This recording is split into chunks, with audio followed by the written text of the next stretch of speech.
자, 여러분 잘 쉬었어요? 이제 다시 시작을 해볼까요? 자, 이번 시간은 현대 국제사회 형성. 자, 예쁜 그림이 바탕화면에 깔려 있죠. 자, 그래서 다시 강조하지만 이제는 세계는 정말 하나의 지구촌을 형성하고 있다. 자, 한번 들어가 보겠습니다. 자, 현대 국제사회는요, 그러니까 그야말로 20세기 들어와서 특히 이제 1, 2차 세계대전을 겪고 난 다음에 세계의 판도가 좀 많이 이렇게 그전과는 좀 달라지죠. 특히 1, 2차 세계대전을 통해서 미국의 굉장히 그 위상이 높아지고 지금까지도 그 미국의 영향력이 큽니다.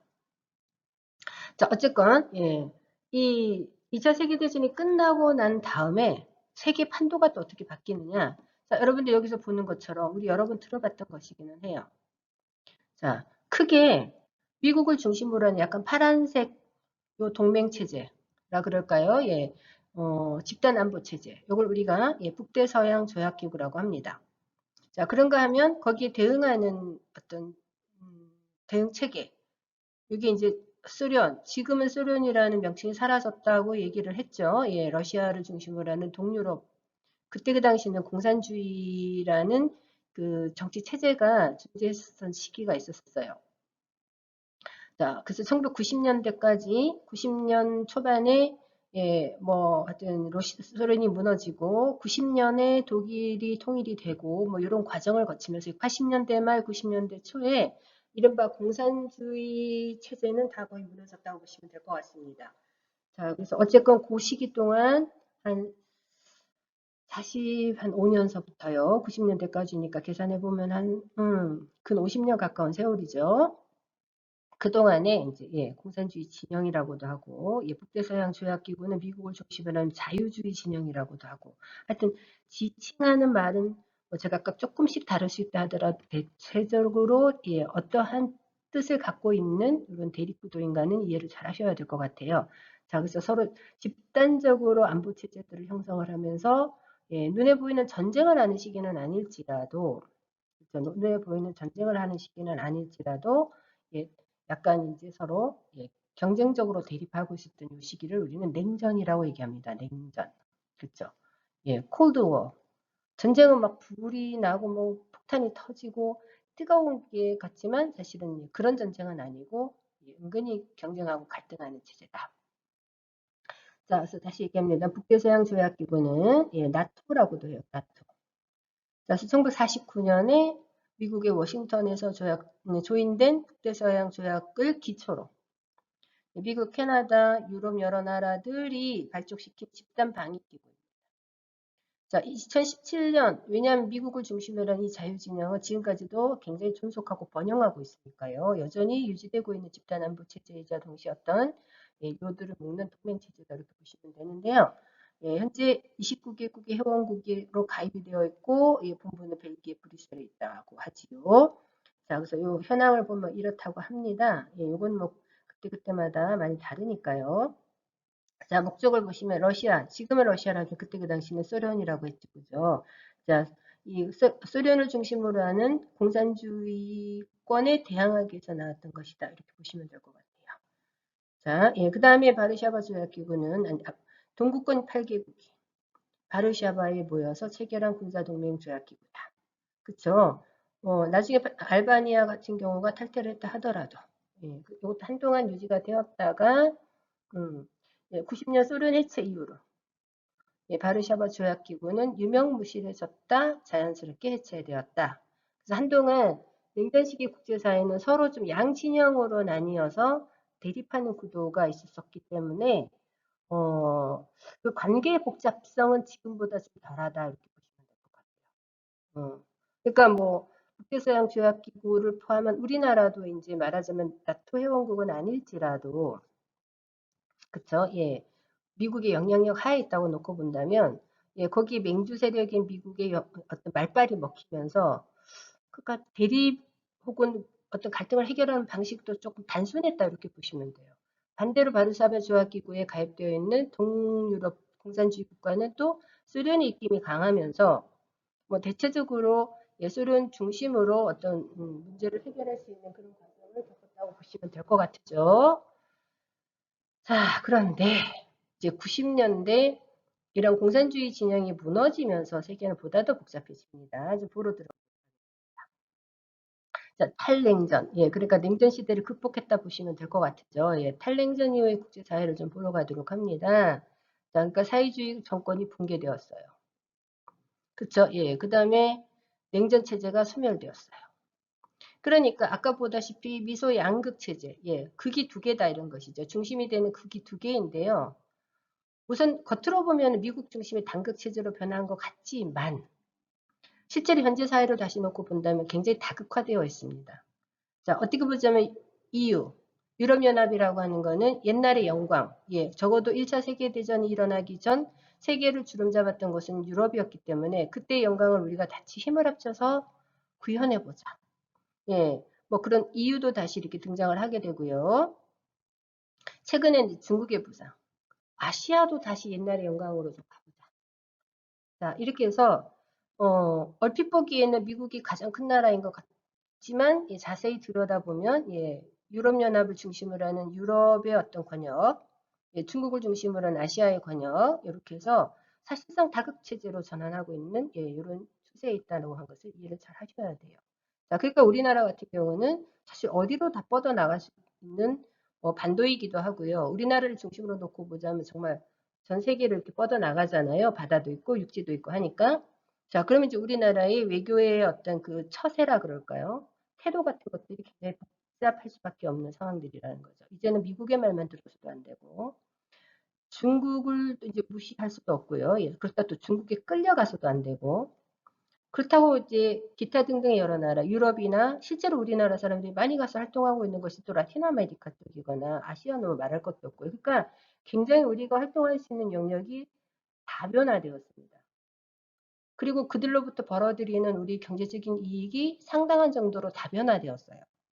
자, 그러니까 미국 중심으로만 끌려가서도 안 된다라고 하는 것을 이해해 보시면 우리는 도대체 어떠한 전략으로 어떤 방향으로 노력을 할 것인가가 지금쯤 여러분들은 이제 여러분들이 앞으로 살아갈 시대는 더더욱 복잡 다양하지 않겠어요? 예, 네, 이런 생각도 좀 하면서 우리가 이제 공부도 하고 예, 나의 이제 어떤 생각도 이제 이렇게 가다듬어 가면서 성장하는 것이라고 보겠습니다. 자, 그럼 옛날에 이제 양극 체제, 그렇죠? 예를 들어 뭐 냉전 체제라고 하는 건 이념 중심이었어요. 예를 들어 미국 중심으로는 자본주의 그리고 자유주의가 이렇게 중심이 되는 국가 체제였다면 예를 들어 뭐 바르샤바 조약기구 같은 경우는 공산주의, 사회주의 경제 체제 이런 것들이 이건 이념이죠. 이데올로기죠.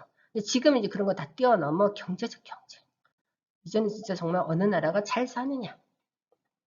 경제력을 바탕으로 어떻게 강하고 영향력 있는 나라가 되느냐. 이게 훨씬 더 중요한 시대에 와 있어요. 자, 뿐만 아니라 이제는 그 이전까지 전통적인 예, 국제사회에서의 행위 주체는 국가들입니다. 국가들.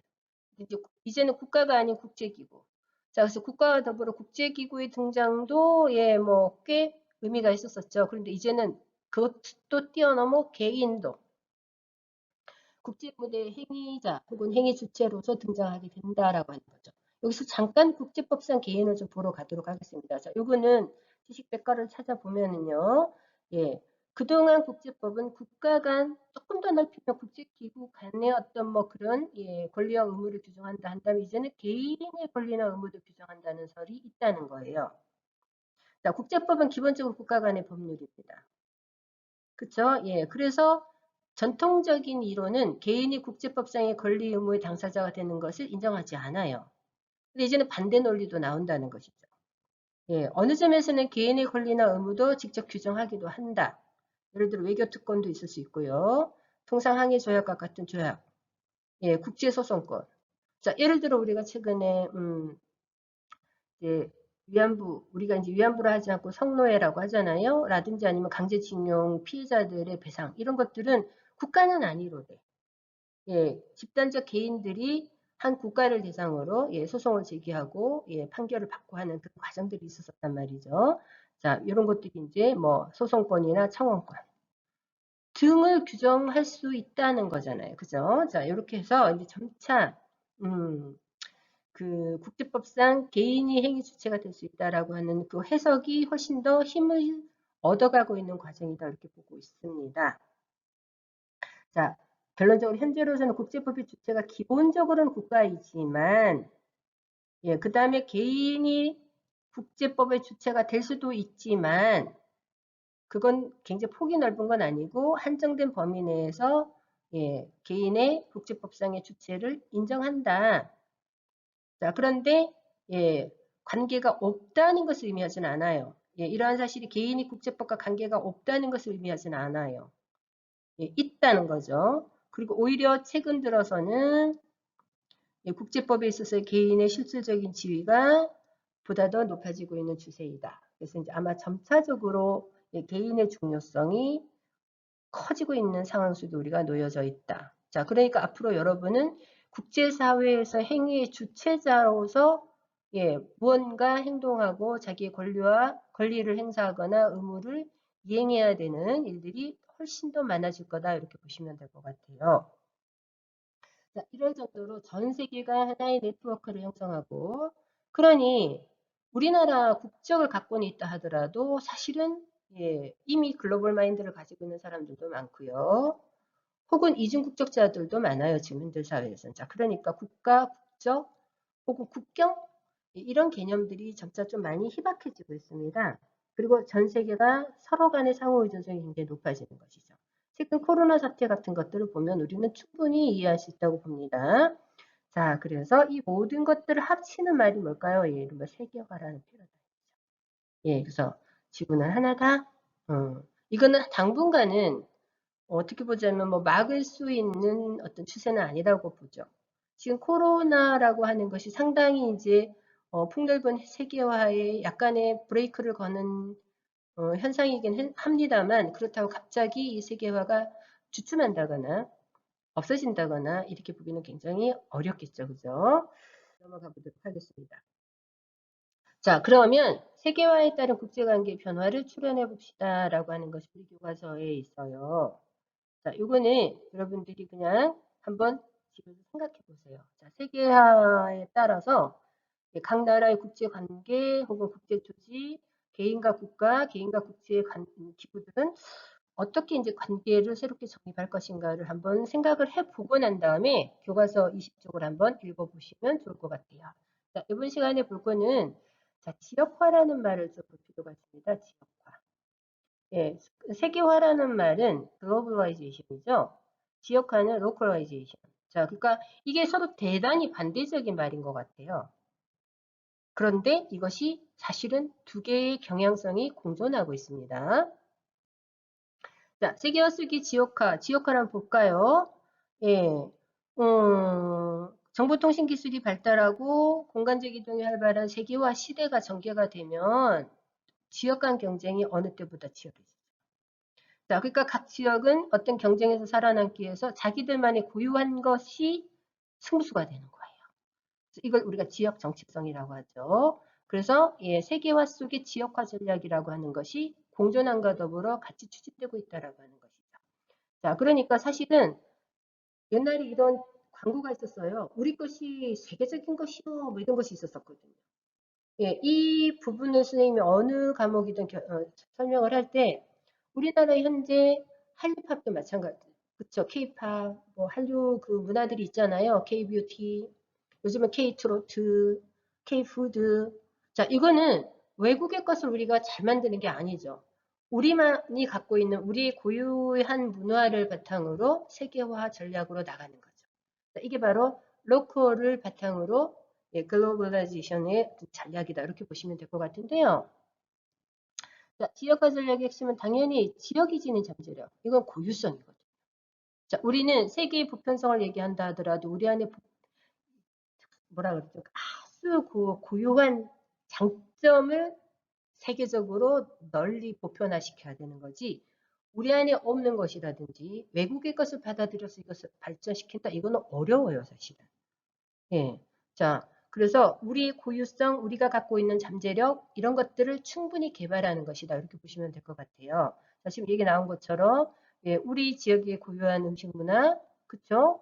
이런 것들로 당당하게, 예, 뭐, 음식으로 유명한 프랑스나, 뭐, 하여튼, 뭐, 이탈리아나, 뭐, 이런 것들이, 로, 이렇게 경쟁할 수 있는 게 뭐가 있을까요? 예를 들어 탁 떠오르는 거. 이탈리아는 뭐 피자, 그쵸? 인도 카레, 일본의 뭐 스시,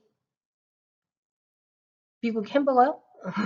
자, 우리는 비빔밥, 예, 불고기 이런 것들이 이미 예, 국제 언어로 자리 잡고 있거든요. 자, 그래서 특히 우리가 이제 이탈리아 피자, 인도 카레 같은 것들은 자기 지역의 고유한 음식을 세계화 시킨 거란 말이죠. 자, 우리도 충분히 그렇게 할 수 있고 지금 잘 되고 있는 추세 속에 있다 이렇게 보시면 됩니다. 자, 이것을 또 추진하기 위해서도 사실은 뭐가 필요하냐? 경제적인 힘이 필요한 거거든요. 그래서 경제적인 힘을 바탕으로 예, 세계화의 흐름 속에 예, 우리 문화의 고유성을 바탕으로 우리 문화도 또한 예, 뭐 문화뿐만 아니겠습니다만 예, 세계적으로 승부수를 띄우는 거죠. 그래서 우리가 세계화 속의 지역화, 세계화와 지역화는 서로 반대말이 아니라 예, 서로 상호 협력하는 공존의 의미를 갖고 있는 단어들이라는 것을 이해를 잘 하셔야 돼요. 어느 교과서에 보면 이렇습니다. 예, 잘 정리가 되어 있는 것이 사진 자료로 있더라고요. 자, 세계화, 지역화의 관계는 예, 독립적으로 존재함과 동시에 통합 및 연계가 된다는 것. 예, 그래서 지역 경쟁력이 곧 국가 경쟁력일 뿐만 아니라 예, 지역화를 기반으로 세계화가 진행이 된다는 것이죠. 예, 우리 것이 세계적인 것이요 이런 것이죠. 그래서 가장 지역적인 것이 가장 세계적인 것이라는 것은 이건 일반적 원칙인 것 같아요. 그렇죠? 우리나라 패션 디자이너들이 프랑스나 이탈리아에 가서 굉장히 각광을 받는 거는 그들의 어떤 디자인 선이 아니라 우리나라 한복의 선을 어떻게 응용해서 그들의 그냥 홀딱 빠진다는 거예요.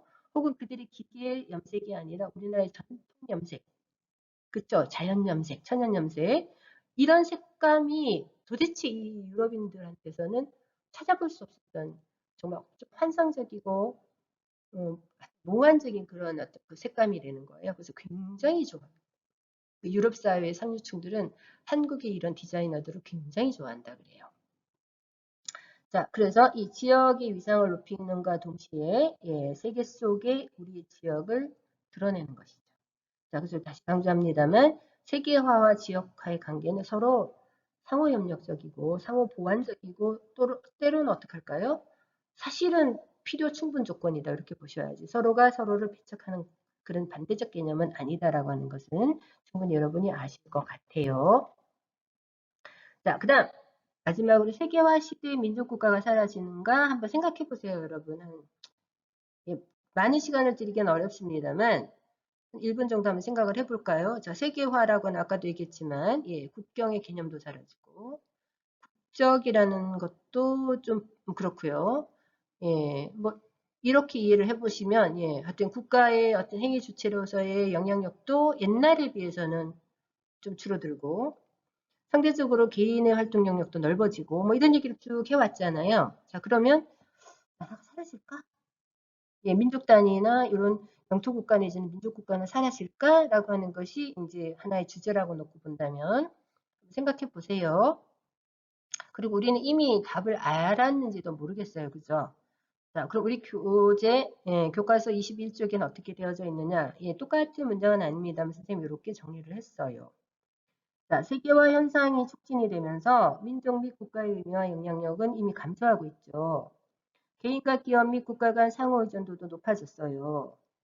자, 이렇게 세계화는 국가 존립의 근거를 흔들 수도 있어요. 그러나 실제로 국가는 안 사라진다는 거죠. 오히려 더 많은 국가가 분열이 되거나 새로이 생기고 있는 현상도 공존하고 있다는 거죠. 특히 지금 예, 뭐 예를 들어 중국은 그 굉장히 다양한 소수민족들이 결합하고 있는 나라 체제일 때 저기 뭐 내몽골이라든지 티베트 지역이라든지 이런 데서는 어떻게든지 독립하고자 하는 독립운동이 계속해서 일어나면서 중앙정부와 갈등을 일으키고 있거든요. 만약에 중국의 중앙정부가 그래 티베트 니네들은 따로 그러면 나라를 만들어 그러면 또 국가가 하나 생성이 되는 거예요. 뭐 그런 것만 있겠습니까? 지금도 예, 아직도 유럽 여러 나라들의 식민지로 남겨져 있는 나라들도 많아요. 그럼 언젠가는 이 유럽 강대국들이 식민지 정책을 완전히 폐기하겠다.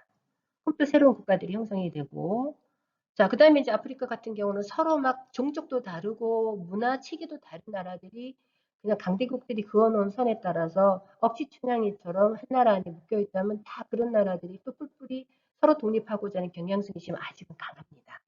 자, 그러니까 아무리 세계화가 진행이 된다 하더라도 아직까지는 그쵸? 예, 그런 민족 단위 혹은 그 영토 단위의 국가들이 사라진다 이렇게 보기는 어렵다고 보시면 돼요. 이거 소멸하는 것은 아닙니다.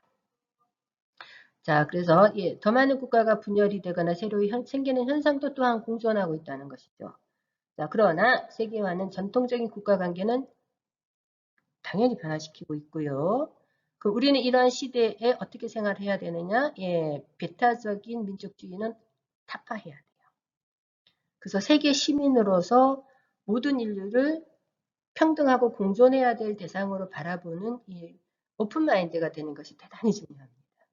우리나라만의 이익이 아니라 상호 이해 협력, 그쵸? 주거니 받거니를 잘해야 되는 거예요. 이거는 개인 간의 관계도 마찬가지고요. 국가 간의 관계도 마찬가지라고 봅니다.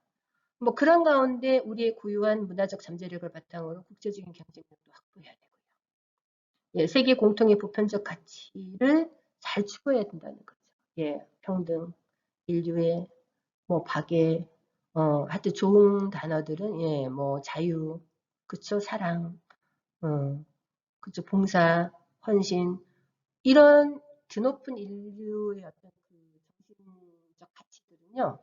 아무리 강조를 해도 부족함이 없다 이렇게 보시면 됩니다. 이런 마인드들을 잘 갖춘 사람들이 미래형 리더, 그 다음에 세계화 속에 보편적 리더가 될 수가 있는 거예요. 자, 근데 문제는 이러한 세계화 현상은 우리 여러분이 잘 알다시피 국가 간의 빈부격차도 심화시키고 이게 20대 80은 좀 옛날 자료죠. 지금은 어떻게 될까요? 막 그냥 이것이 잘 사는 나라의 숫자는 더 적을 거고요. 못 사는 나라는 더 많아질 것이고 그들의 차이도 훨씬 더 벌어집니다. 자, 그래서 마지막으로 우리는 어떻게 이런 세계화 추세 속에 빈부의 문제 혹은 그쵸, 그 저성장의 문제들을 해결할 수 있을 것인가. 이제 이런 것까지 우리의 인식들이 좀 보다 더 넓어져야 되겠습니다. 자, 오늘은 여기까지 하도록 하고요. 다음 시간에도 보도록 하겠습니다. 수고하셨어요.